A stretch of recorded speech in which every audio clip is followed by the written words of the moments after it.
فقط اتنا سبب ہے انعقاد بزم محشر کا، فقط اتنا سبب ہے انعقاد بزم محشر کا کہ ان کی شان محبوبی دکھائی جانے والی ہے۔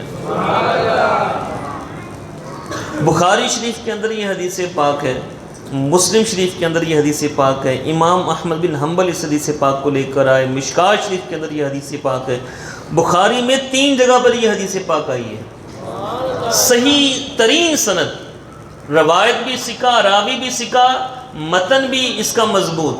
سماعت کیجئے گا،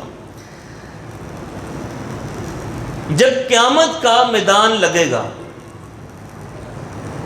ہر ایک اپنے اعمال کے مطابق وہ وہاں پہ اس کی حالت ہوگی۔ کسی کا پسینہ جو ہے وہ ٹخنوں تک ہوگا، کسی کا پسینہ گھٹنوں تک ہوگا، کسی کا کل قیامت کے دن پسینہ اس کے پیٹ تک، سینے تک، کندھوں تک، کسی کا سر سے اوپر۔ کوئی حدیث پاک کا مفہوم ہے کوئی اپنے پسینے میں ڈبکیاں کھا رہا ہوگا۔ اب آدھا دن گزر جائے گا، اللہ تعالیٰ حساب نہیں لے رہا ہوگا۔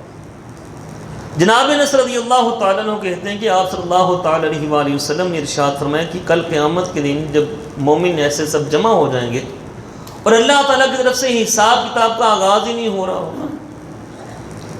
حساب کتاب بھی ہو جائے تب بھی ایک مشکل آسان ہو جاتی ہے، چلو پتہ تو چل گیا نا رزلٹ کیا ہے، لیکن وہ جو ایک سورج کی تپش اور پسینہ اور ہر ایک الگ کیفیت میں ہوگا،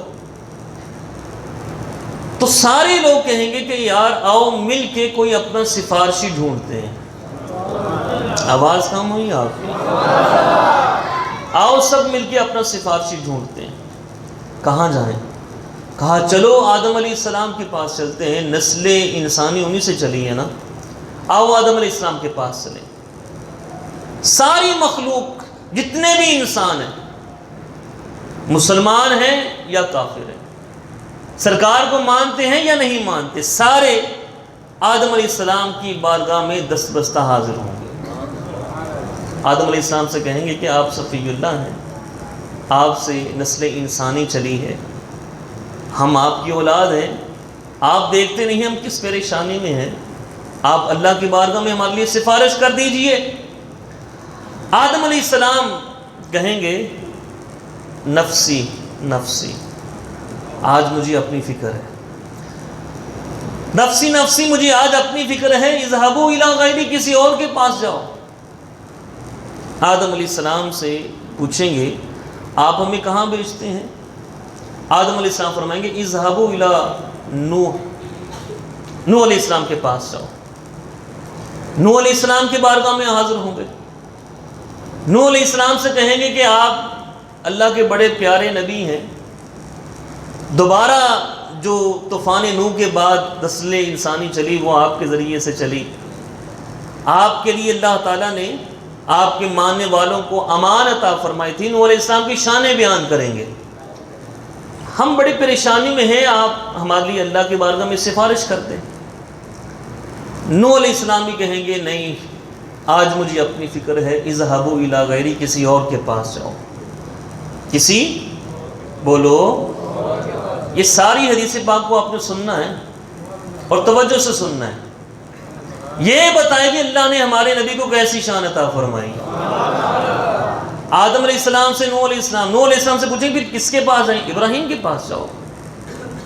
ابراہیم علیہ السلام کے پاس آئیں گے، آپ اللہ کے خلیل ہیں، اللہ نے آپ کے لیے آگ کو گلزار بنا دیا تھا، آپ سارے نبیوں کے جد امجد بھی کہلاتے ہیں، آپ ہماری سفارش کر دیجیے۔ ابراہیم علیہ السلام نفسی نفسی، اپنی فکر ہے، اذهبوا الی غیری، کسی اور کے پاس جاؤ۔ کہاں جائیں؟ وہ آگے بھیجتے جائیں گے، ایک ایک نبی کی بارگاہ میں ساری مخلوق حاضر ہوگی۔ آواز کم ہوئی آپ؟ ایک ایک نبی کی بارگاہ میں ساری مخلوق حاضر ہوگی۔ کرتے کرتے کرتے موسیٰ علیہ السلام کے پاس، یا موسیٰ آپ تو اللہ کے کلیم ہیں، اللہ آپ سے کلام فرمایا کرتا تھا، آپ کو اللہ نے تورات عطا فرمائی، آپ کی بڑی شان، آپ ہماری سفارش کر دیجئے۔ موسیٰ علیہ السلام بھی فرمائیں گے نفسی نفسی، اللہ کا جلال بہت زیادہ ہے، مجھے تو آج اپنی فکر ہے، اذهبوا الی غیری، کسی اور کے پاس جاؤ۔ کہاں جائیں؟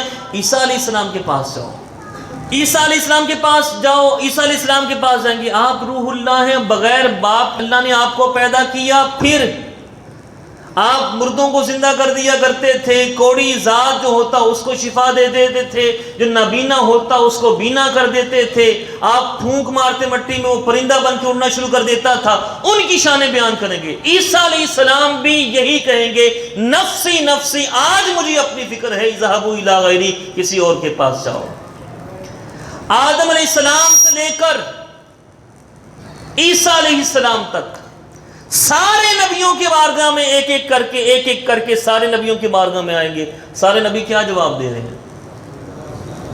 نفسی نفسی، اذهبوا الی غیری، کسی اور کے پاس جاؤ، کسی اور کے پاس جاؤ، کسی اور کے پاس جاؤ۔ عیسیٰ علیہ السلام کی بارگاہ میں جب عیسیٰ علیہ السلام بھی جواب دے دیں گے، کہاں جائیں؟ عیسیٰ علیہ السلام فرمائیں گے اذهبوا الی محمد، تم محمد مصطفیٰ کی بارگاہ میں جاؤ، جن کو آج اپنی نہیں تمہاری فکر ہے، جن کو آج اپنی نہیں تمہاری فکر ہے، جو رحمت للعالمین ہے، ان کی بارگاہ میں جاؤ۔ یہاں پہ ایک بات آپ سے عرض کرنا چاہتا ہوں، یہ میں نے آپ کو حدیث پاک سنائی ہے نا، آپ نے سنی؟ ابھی حدیث میں نے مکمل نہیں کی، آگے مزید اس حدیث پاک کا کچھ مضمون باقی ہے، لیکن یہاں پر ایک بات کرنا چاہوں گا۔ آپ نے مجھ سے یہ حدیث پاک سنی ہے، بخاری، مسلم، مسند امام احمد بن حنبل، مشکات شریف، دیگر محدثین اس حدیث پاک کو لکھا۔ آپ صلی اللہ علیہ وسلم کے زمانے سے لے کر آج تک یہ حدیث پاک علماء بیان کرتے آئے، کتابوں میں لکھی ہوئی، قیامت تک بیان ہوتی رہے گی۔ آخر کیا وجہ ہے؟ آخر کیا وجہ ہے کہ کل قیامت کے دن سیدھے ہی بارگاہ مصطفیٰ میں کیوں نہ چلے گئے؟ یہ سوال پیدا ہوتا ہے کہ جب کام بننا ہے ہمارا سرکار کی بارگاہ میں، کام کہاں پہ بننا ہے؟ کام اتھی بن دینے، کام بننا ہے سرکار کی بارگاہ میں، تو سیدھے بارگاہ مصطفیٰ میں کیوں نہ چلے گئے؟ میں نے یہ حدیث پاک آپ کو بیان کی ہے، آپ نے اس حدیث پاک کو سنا ہے، اور علماء اس حدیث پاک کو بیان کرتے آئے ہیں، کر رہے ہیں، کرتے رہیں گے، کتابوں میں لکھی ہوئی، ہزاروں کروڑوں لوگوں نے اس حدیث پاک کو سنا، بیان کیا۔ تو میرے بھائیوں، کل قیامت کے دن سیدھے بارگاہ مصطفیٰ میں کیوں نہ چلے گئے؟ علماء نے اس کا بڑا پیارا جواب دیا، کہتے ہیں جواب یہ ہے کہ اللہ تعالیٰ کل قیامت کے دن اس بات کو ہمارے ذہنوں سے اٹھا لے گا کہ بات در مصطفیٰ پہ بننی ہے۔ یہ ہمارے ذہنوں سے بات اللہ تعالیٰ اٹھا لے گا۔ کیوں اٹھائے گا؟ کیوں اٹھائے گا؟ کہ اگر سیدھے بارگاہ مصطفیٰ میں چلے جاتے، کوئی کہنے والا کہہ سکتا تھا یہ شفاعت تو نوح بھی کر سکتے تھے، یہ شفاعت کبریٰ تو ابراہیم بھی کر سکتے تھے، یہ شفاعت کبریٰ تو اسماعیل بھی کر سکتے تھے، یہ شفاعت کبریٰ تو موسیٰ بھی کر سکتے تھے، یہ شفاعت کبریٰ تو عیسیٰ بھی کر سکتے تھے۔ اللہ تعالیٰ نے سب لوگوں کے ذہنوں سے یہ چیز اٹھا لے گا تاکہ یہ ظاہر فرمائے کہ یہ شفاعت کبریٰ اگر کرے گا تو صرف میرا محبوب محمد مصطفیٰ کرے گا۔ فقط اتنا سبب ہے انعقاد بزم محشر کا کہ ان کی شان محبوبی دکھائی جانے والی ہے۔ پھر آگے چلیے گا، جب سرکار کی بارگاہ میں آئیں گے نا، سبحان اللہ، آپ سے کہیں گے یا رسول صلی اللہ علیہ وسلم کہاں سے چلے، کہاں آپ کے پاس پہنچے؟ آقا بڑی پریشانی ہے، اللہ کا جلال بہت زیادہ ہے، ہماری سفارش کر دیجیے۔ ہمارے آقا صلی اللہ تعالیٰ علیہ وآلہ وسلم یہ نہیں فرمائیں گے کہ نفسی نفسی جیسے باقی نبیوں نے فرمایا تھا، ایسے نہیں کہیں گے، بلکہ ہمارے آقا صلی اللہ علیہ وسلم فرمائیں گے ہاں انا لہا، میں ہوں ہی اس لیے، اب صحیح جگہ پر آئے ہو، میں ہوں ہی اس لیے۔ پھر آگے سرکار دو عالم صلی اللہ علیہ وسلم فرماتے ہیں کہ پھر میں رب کی بارگاہ میں حاضر ہوں گا، رب کی بارگاہ میں حاضر ہو کر میں سجدہ کروں گا، جتنا اللہ چاہے گا اتنا لمبا میں سجدہ کروں گا، میں سجدے میں ہی پڑا رہوں گا، میرا سجدہ لمبا ہوتا چلا جائے گا۔ کب اٹھیں گے؟ فرمایا جب اللہ مجھے اٹھائے گا۔ اور اللہ تعالیٰ کن پیار بھرے الفاظ میں ہمارے آقا محمد مصطفیٰ کو بلائے گا، وہ سماعت کیجئے۔ اللہ تعالیٰ فرمائے گا ارفع رأسک یا محمد، اے محمد اپنے سر کو اٹھائیے، سل مانگیے تو عطا آپ کو دیا جائے گا، کل آپ کہیے تسمع آپ کی بات کو سنا جائے گا، واشفع تشفع آپ شفاعت کیجئے، آپ کی شفاعت کو میں رب قبول کروں گا۔ ہمارے آقا صلی اللہ تعالی علیہ وآلہ وسلم فرماتے ہیں پھر میں اپنے رب کی تعریف ان کلمات ہم سے کروں گا جو مجھے سکھائے گئے، پھر میں شفاعت کروں گا، یا اللہ یہ جو میری امتی ہیں ان کو بغیر حساب کے جنت میں بھیج دے۔ فرمایا کہ میری امتیوں کو اللہ تعالیٰ جنت میں بھیج دے گا، پھر بھی کچھ لوگ باقی بچ جائیں گے، پھر بھی کچھ لوگ بچ جائیں گے۔ سرکار فرمایا دوسری بار پھر اللہ کی بارگاہ میں حاضر ہوں گا۔ یہ میں کوئی قصہ نہیں سنا رہا آپ کو، کوئی کتابڑی نہیں، بخاری شریف کی حدیث پاک ہے، مسلم شریف کی حدیث پاک۔ سرکار فرمایا دوسری بار پھر لوٹوں گا، پھر میں سجدے میں جاؤں گا، پھر اللہ تعالیٰ فرمائے گا ارفع رأسک یا محمد، اے محمد اپنے سر کو اٹھائیے، بات کہیے آپ کی بات کو سنا جائے گا، مانگیے عطا کیا جائے گا، شفاعت کیجیے شفاعت قبول کی جائے گی۔ میرے آقا صلی اللہ تعالی علیہ وآلہ وسلم فرماتے ہیں پھر میں شفاعت کروں گا، یا اللہ یہ رہ گئے تھے ان کو بھی جنت عطا فرما، ان کو بھی جنت عطا فرما۔ سرکار فرماتے ہیں اللہ تعالیٰ ان کو بھی جنت عطا فرما۔ پھر سرکار فرماتے ہیں پھر بھی کچھ رہ جائیں گے جن کے دل میں، اگلی حدیث پاک میں آتا ہے، جن کے دل میں رائی کے دانے کے برابر بھی ایمان ہوگا۔ پہلے فرمایا جو کے دانے کے برابر، پھر کہا گندم کے دانے کے برابر، پھر کہا رائی کے دانے کے برابر بھی کسی کے دل کے اندر ایمان ہوگا، تو کہا تیسری مرتبہ پھر میں حاضر ہوں گا، پھر میں سجدہ کروں گا۔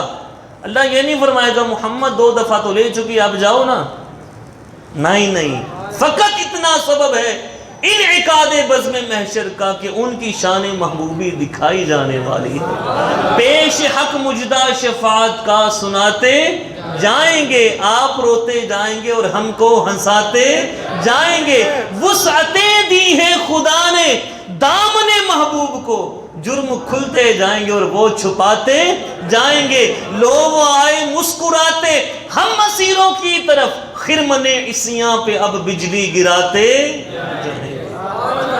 سرکار دو عالم صلی اللہ علیہ وسلم فرماتے تیسری مرتبہ پھر میں بارگاہ الہی میں حاضر ہوں گا، پھر میں سجدے میں جاؤں گا، جتنا اللہ چاہے گا میں اتنا لمبا سجدہ کروں گا، جو اللہ نے مجھے کلمات سکھائے ہوں گے وہ کلمات سے میں اللہ کی حمد کروں گا، اور جیسی حمد میں کروں گا کوئی اور نہیں کر سکے گا، کوئی اور نہیں کر سکے گا۔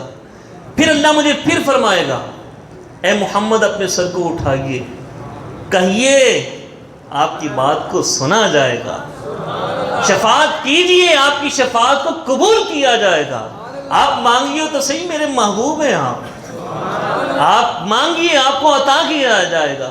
پھر اللہ سے عرض کروں گا یا اللہ میرے یہ بھی کچھ رہ گئے ہیں۔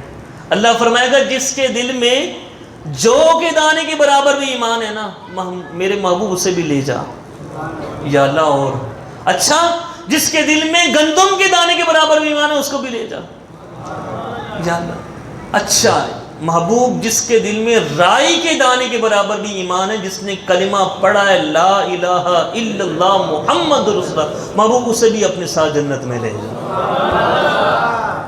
اب جب سب جنت میں چلے جائیں گے نا، جہنم سے نکال لیے جائیں گے، تو روایت میں آتا ہے امام حاکم نے اس حدیث پاک کو نقل کیا، امام طبرانی نے اس حدیث پاک کو نقل کیا، امام منذری نے ترغیب و ترہیب کے اندر اس حدیث پاک کو نقل کیا کہ جہنم کا دروغہ کہے گا، جہنم کا دروغہ وہ کہے گا اے محمد آپ نے تو اپنی ساری امت کو جہنم سے نکال کر جنت میں پہنچا دیا۔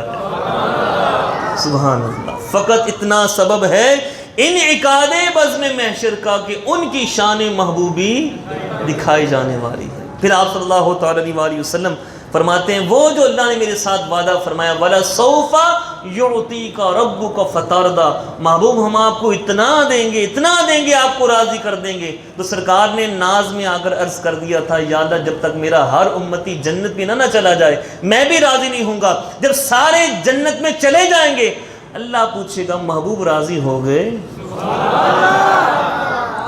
محبوب راضی ہو گئے ہو؟ سرکار کہ ہاں یا اللہ، نعم رضیتو، ہاں یا اللہ اب میں راضی ہو گیا۔